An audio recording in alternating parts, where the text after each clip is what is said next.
Alamsa Fevrier kalo tile nani samba filani mugani kele amunu be kan filɛ ni wagati na an b'a fo sigiyɔrɔ la ne y'aw ka bi kunnafoni waati selen Mali kibaru jabaranin kɛnɛ kan aw bisimila.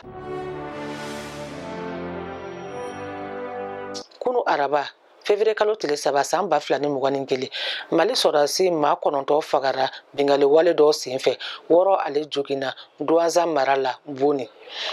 O hukumu kelen kɔnɔ Mali sɔrɔdasiw kɛra sababu ye ka kojugubakɛla maa 20 daji ni ka u ka motow jeni. Kunnafoni sɛbɛntiyara diriba fɛ o don kelen na. Minisiri ɲɛma Mugutari Wale sera CEDEAO ka jamanakuntigi n'a ka minisiri ɲɛmɔgɔw ka lajɛ dɔ la tarata Fevrier kalo tile 2 san 2021 Afiriki gɛlɛya tɔnba UA ka jɔsen sigi kow la.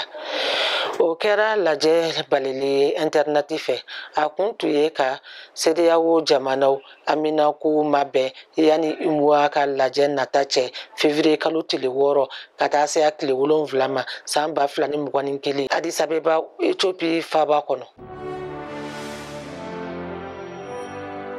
Bamako kɔnɔ mɔgɔ caman ye ko arabado Fevrier kalo tile 3 san 2021 Sotarama ma bɔ ka maasi kelen ta.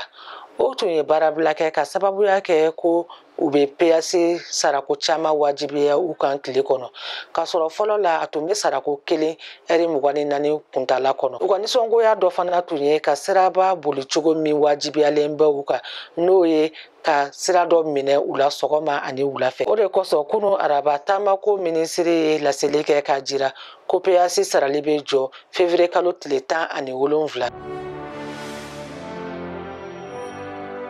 Ni ne bɛ dansigi a ka bi kibaruyaw la an bɛ dugawu kɛ Ala ka jamana suma a k'an bɛn wagati wɛrɛ la nin kɛnɛ kelen kan.